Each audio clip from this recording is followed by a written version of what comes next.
Hello, my friends.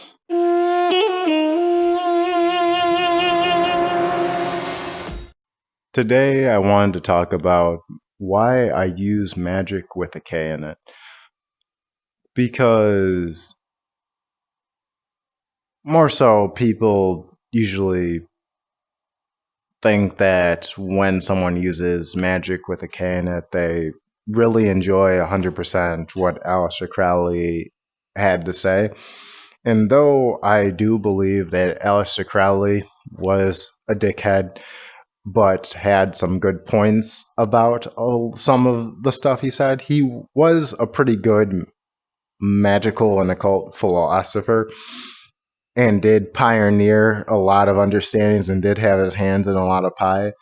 So even though you have to more so hate him for some of his ideas and things like that and the ways that he conducted himself, some of his ideas and things are pretty good, but that's mostly like most understandings of philosophy. Like when you go read like Nietzsche or anything like that, like,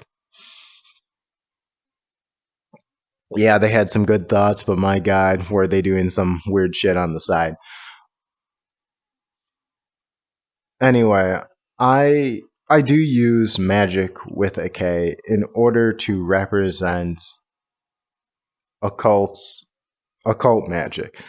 And even though that is not the original spelling and was popularized by Aleister Crowley and was probably taken from earlier texts because of people adding K at the end of magic in order to make words longer back in the day.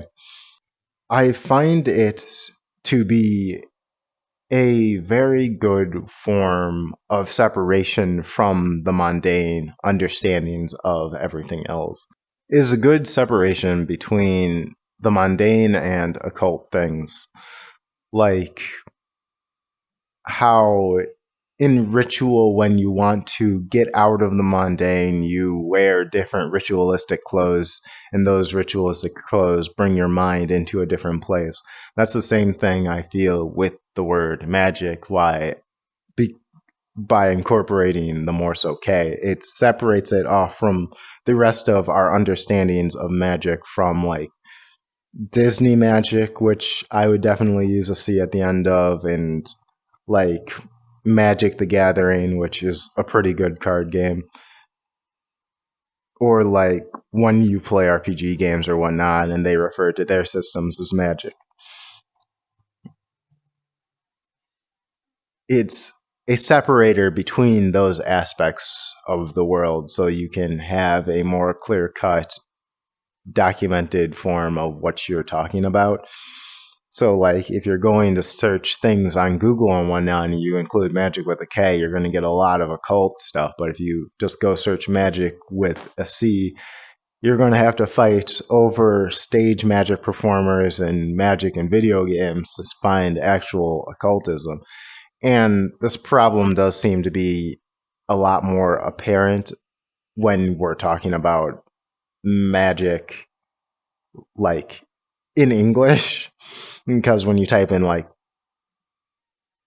other languages and things like that, usually have like different words that explain it differently, and you usually don't get as much game or fantasy related stuff when you type in their words for magic. So, really, I do just find it as a nice separator between the two things. And that is primarily why I continue to use it. I do also put the K in like other contexts in which use the word magic in the English. So like when I write magical, I write magical with a K also, and to separate it out from magical like fantasy and magical occultism. And really it's just separation. It's all just separation. I don't care if other people use the other form of it. This has always just sort of been in my practice and I continue to use it. That's pretty much it. Thank you for listening, my friends.